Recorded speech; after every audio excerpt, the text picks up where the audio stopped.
In September 2025, Trump hosted a dinner for big tech's top CEOs. The most brilliant people are gathered around this table. Meta, Google, Microsoft, OpenAI, everyone was there. This is definitely a high IQ group. It was the usual scene. A bunch of people around a table praising Trump, thanking him for everything that he's doing. Well, thanks for hosting us. Thank you so much. Thank you. Thank you for including me. Thank you for being such a pro-business, pro-innovation president. Thank you for that. Thank you. But I've got to admit, this dinner in particular, it had me scratching my head. It was weird. And not just because Zuckerberg got caught on a hot mic trying to be the teacher's pet. All of the companies here are making huge investments in the country. How much are you spending, would you say, over the next few years? Oh gosh, I don't know, at least $600 billion. Sorry, I wasn't ready to do our I wasn't sure what number you want to keep going. Trump and Trump allies have historically been anti-tech. There's no question that what the big tech companies are doing is very bad. I think big tech has made a terrible mistake and very, very bad for our country. The presidency that started the antitrust lawsuit against Google was Donald J. Trump's presidency. We've got to take on those monopolies. President Trump already did it, and I think he'll do it again if we give him another chance. In fact, Trump's first administration sued Google and Meta, and they tried to ban TikTok. So when I saw this dinner, and when I saw this scene at his inauguration, I was more than a little surprised. What changed? How did we go from this? I'm filing a major class action lawsuit against the big tech giants, including Facebook, Google, and Twitter. To this. This is definitely a high IQ group. They're leading a revolution in business and in genius. Well, we can't say for sure, but I'm guessing all of these donations didn't hurt. And the switch up on big tech, it's just scratching the surface. Are we supposed to pretend that multi-billion-dollar corporations make multi-million-dollar payments and do not expect anything in exchange for those things? You're looking at all of big tech's donations to the second inauguration of Donald Trump. Each company gave about $1 million to the new president to throw a massive inauguration party, which many of their CEOs attended. How did they get away with giving the president $1 million each? Because there are almost no rules regulating inauguration funds, no laws saying what the funds have to be spent on, no limits on how much can be donated or who can even donate. And as a result, inauguration funds have become a major tool for corporate interests to buy influence in our government, another way to flatter and buy out Donald Trump. And the strategy is working. Before the inauguration, Meta was not in good standing with the government or with Donald Trump. I consider Facebook to be an enemy of the people, along with a lot of the media.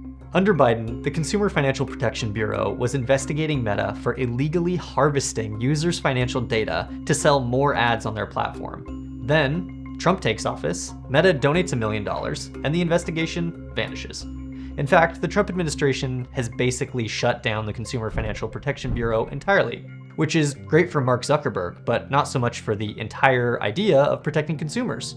Google is playing the same game as Meta. In 2020, the previous Trump administration opened an antitrust case against Google. They said that Google had created an unfair monopoly. Something about running the single biggest search engine and the single biggest web browser at the same time seemed a little unfair, I guess. Google actually lost that case technically, but the judge ruled that Google wouldn't have to change its business in any major way. They could keep the Chrome web browser as long as they paid a measly fine that they could basically dig out of their couch cushions. A lot of people saw it as a major blow to antitrust efforts, and yet, 5 years after he opened the lawsuit, Trump changed course and congratulated the CEO of Google on this favorable ruling. Do you want to talk about that big day you had yesterday? I'm glad it's over. Don't forget, Biden was the one that prosecuted that lawsuit. You know that, right? Google's stock price, of course, skyrocketed after the ruling. Then there's Apple. Tim Cook personally donated $1 million to the inauguration. And for his donation, Apple has been given a lot of preferential treatment. Just this past April, Apple was in a tough spot. Trump had just announced huge tariffs on all kinds of goods coming from foreign countries. Tariffs that would raise Apple's cost of doing business by billions. Weeks later, after Tim Cook met with Trump, the White House announced tariff exemptions for smartphones, computers, and chips. You know, the things that Apple makes. So a $1 million donation for Apple and billions in savings. I guess that's what economists would call a return on investment. To me, it just looks like a bribe with extra steps. Microsoft, you guessed it, also got in on the action with a $750,000 donation. And like Google, they got the FTC off their back. a major antitrust case against them dropped for a huge merger they did in 2023 with Activision. Amazon reached a big settlement with the FTC for essentially tricking consumers into signing up for Amazon Prime, a case the FTC could easily have won. So why would they suddenly settle? Are you starting to see a pattern yet? Well, just wait, it's about to get worse. According to research done by Public Citizen, 1 in 3 lawsuits brought against big tech by the government have now been dropped by the Trump administration. So if these donations are all paying off for big tech, you really have to wonder, what else is being bought by all these donations? What you're looking at now is the biggest inaugural fund in the history of the United States. You might be wondering, why are we talking about the inauguration now, months later? Well, first, information about donors take months to be reported to the public, and some donors try to hide their donations. Second, inaugural funds have become a major tool for corporate interests to buy influence in our government. We have all this data because Open Secrets combed through the Federal Election Commission filings to find out who donated. Over $240 million, nearly 800 donors, and like I said before, no rules about how that money has to be spent, managed, or where it can come from. Even the Trump team can't find a way to spend $240 million on a party. So what's happening with all that leftover money, and who's managing it? There is an opportunity here for unprecedented levels of corruption. Unlimited corporate money flowing into the coffers of the Trump inaugural fund, buying access without any oversight. So of course, big tech companies weren't the only ones throwing their hats in the ring. Up first, the top donor, a company called Pilgrim's Pride, contributed $5 million.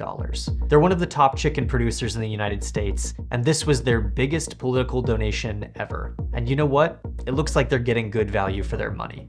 Because in March of this year, just a few months after the inauguration, the USDA started changing the rules around poultry production. The USDA decided to let poultry giants speed up production despite serious safety concerns.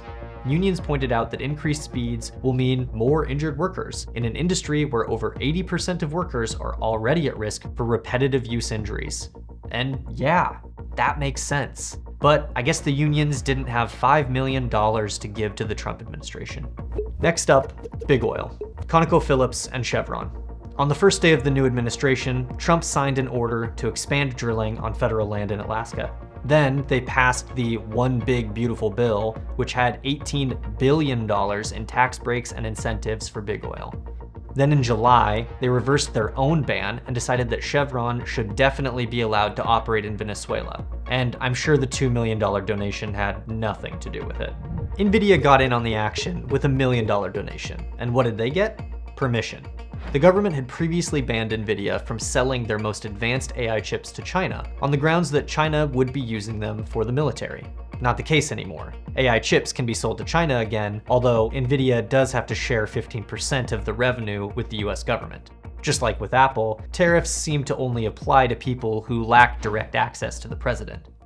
Boeing made a contribution after having a very bad couple of years. You might remember a few years ago their planes were literally falling out of the sky. Hundreds of people died. Seems like the kind of thing that there might be a trial over. But in May, the Department of Justice made a deal with Boeing to not prosecute them for crimes over the 737 crashes, as long as Boeing paid about $1.1 billion in fines. Sounds like a lot of money until you learn that Boeing had just won a contract for $50 billion with the Department of Defense to build new F-47 fighter jets.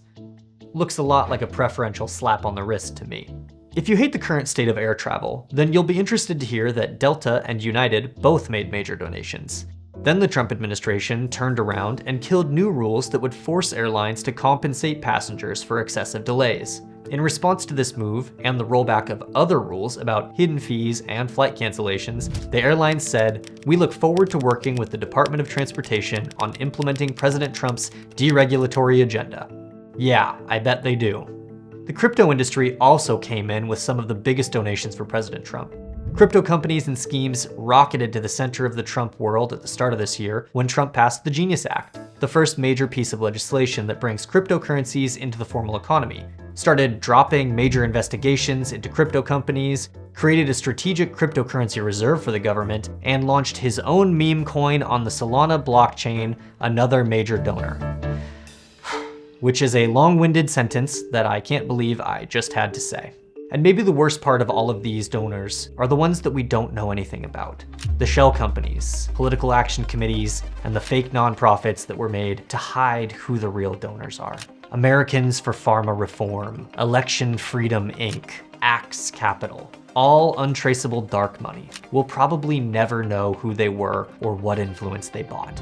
So yes, technically no one has broken the law here, but shouldn't we care when massive corporations buy influence at the cost of the public?